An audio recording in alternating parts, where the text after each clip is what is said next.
పశ్చిమ కనుమలు మన దేశానికి ఊపిరితిత్తులు లాంటివి. కాని అందమైన ఈ పర్వతశ్రేణి ఒక పెద్ద చర్చకు కేంద్రబిందువుగా మారింది. ఒకే ఒక్క నివేదిక పర్యావరణానికి, అభివృద్ధికి మధ్య ఒక పెద్ద పోరాటాన్నే మొదలుపెట్టింది. అసలు ఆ కథేంటో ఈరోజు చూద్దాం.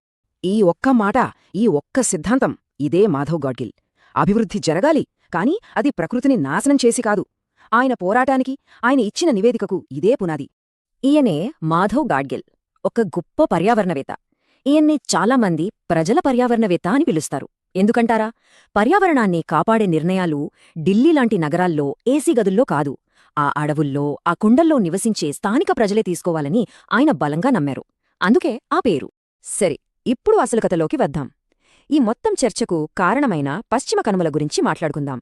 ఇవి కేవలం కొండలు, అడవులు మాత్రమే కాదు, కోట్లాది మంది ప్రజల జీవనానికి ఆధారం, అపారమైన జీవ వైవిధ్యానికి నిలయం. అందుకే వీటిని కాపాడుకోవడం మనకు అంత ముఖ్యం. ఒక్కసారి చూడండి, గుజరాత్ నుంచి మొదలుపెట్టి మహారాష్ట్ర, గోవా, కర్ణాటక, కేరళ, తమిళనాడు, ఏకంగా 6 రాష్ట్రాల్లో విస్తరించి ఉన్నాయివే. నీలగిరి తార్, సింహపు తోక కోతి లాంటి ఎన్నో అరుదైన జీవజాతులకు ఇదే ఇల్లు.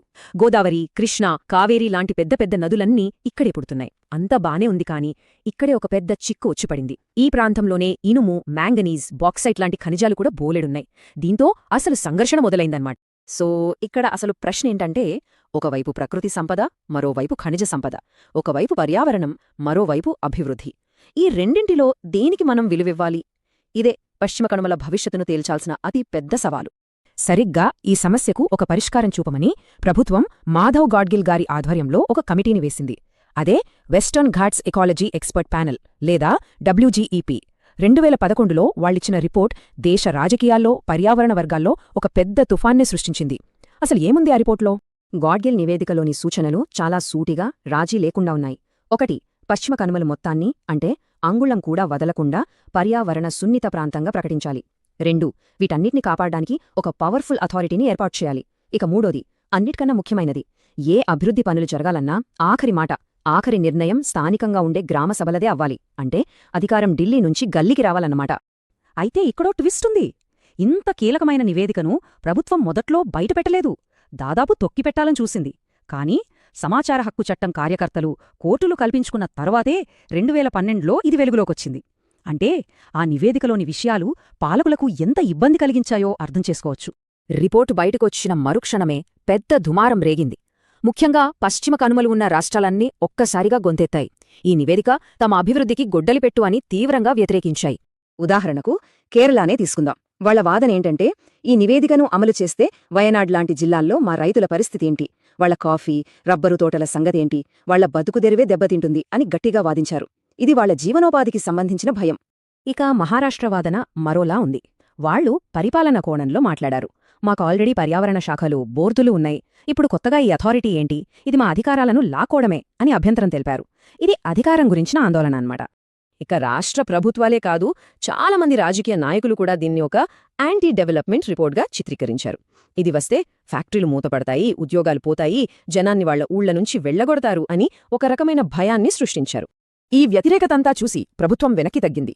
ఒక మధ్యమార్గం కోసం గాడ్గిల్ నివేదికను మళ్లీ పరిశీలించడానికి ప్రముఖ అంతరిక్ష శాస్త్రవేత్త కస్తూరి రంగన్ గారి అధ్యక్షతన ఇంకో కమిటీని వేసింది. కస్తూరి రంగన్ నివేదిక గాడ్గిల్ నివేదికను చాలా వరకు నీరుగార్చింది అని చెప్పాలి. గాడ్గిల్ మొత్తం పశ్చిమ కనుమలు అంటే, ఈ నివేదిక కేవలం 3వ వంతు ప్రాంతాన్ని మాత్రమే పర్యావరణ సున్నిత ప్రాంతంగా గుర్తించింది. అంటే మిగిలిన ప్రాంతంలో మైనింగ్, పరిశ్రమలు, ఇతర ప్రాజెక్టులకు దాదాపుగా గ్రీన్ సిగ్నల్ ఇచ్చేసింది. ఈ 2 నివేదికల మధ్య తేడా చాలా స్పష్టంగా కనిపిస్తుంది. గాడ్గిల్ నివేదిక బాటమ్ అప్, అంటే అధికారం ప్రజల చేతిలో ఉండాలంది. కస్తూరి రంగన్ నివేదిక టాప్ డౌన్, అంటే నిర్ణయాలు అధికారులే తీసుకుంటారు. గాడ్గిల్ సంపూర్ణ రక్షణ, అంటే కస్తూరి రంగన్ నియంత్రిత అభివృద్ధి అన్నారు. ఇది ఒక ఆదర్శానికి, ఆచరణకు మధ్య జరిగిన పోరాటం లాంటిది. ఇక్కడ మనం 2 పదాలు అర్థం చేసుకోవాలి. సంరక్షిత ప్రాంతం అంటే నేషనల్ పార్క్ లాంటిది, అక్కడ ఏ పని చేయడానికి వీల్లేదు, చాలా కఠినంగా ఉంటుంది. ఇక పర్యావరణ సున్నిత మండలం అంటే దాని చుట్టూ ఉండే బఫర్ జోన్ అన్నమాట. ఇక్కడ కొన్ని నియమాలతో జాగ్రత్తగా అభివృద్ధి పనులు చేసుకోవచ్చు. గాడ్గిల్ మొత్తం ప్రాంతానికి మొదటి రకం రక్షణ అడుగుతే, కస్తూరి రంగన్ కొంత ప్రాంతానికే 2వ రకం రక్షణ చాలన్నారు. సో ఒక రిపోర్ట్ వచ్చింది, దాన్ని వ్యతిరేకించారు. ఇంకో రిపోర్ట్ వచ్చింది. కానీ దశాబ్దం దాటినా పశ్చిమ కనుమల భవిష్యత్తు మాత్రం ఇంకా గందరగోళంలోనే ఉంది. ఇప్పటికీ ఏ నివేదిక పూర్తిస్థాయిలో అమలుకు నోచుకోలేదు. ఒక రకమైన పాలసీ పక్షవాతం వచ్చిందన్నమాట. ఈ ప్రయాణం చూడండి, 2011లో గాడ్గిల్ నివేదిక వచ్చింది, కాని దానికి తీవ్ర వ్యతిరేకత. 2013లో కస్తూరిరంగన్ నివేదిక ఒక రాజీ ఫార్ములా ఇచ్చింది. అప్పట్నుంచి ఇప్పటివరకు కేంద్రానికి, రాష్ట్రాలకు మధ్య అమలు విషయంలో ఏకాభిప్రాయం కుదరలేదు. కమిటీల మీద కమిటీలు వేస్తున్నారు కానీ అసలు పరిష్కారం మాత్రం ఎక్కడ వేసిన గొంగళి అక్కడే అన్నట్టుంది. చివరిగా ఒక్క విషయం చెప్పాలి. మాధవ్ గాడ్గిల్ నివేదిక కాగితాలకే పరిమితమై ఉండొచ్చు, కానీ అది ఒక బెంచ్ మార్కులు సెట్ చేసింది. ఈ రోజు పశ్చిమ కనుమల గురించి ఏ చిన్న ప్రాజెక్టు మొదలుపెట్టాలన్నా గాడ్గిల్ నివేదిక ఏమంది అనే ప్రశ్న ఖచ్చితంగా వస్తుంది. ఆ చర్చను రేకెత్తించడమే ఆ నివేదిక సాధించిన నిజమైన విజయం.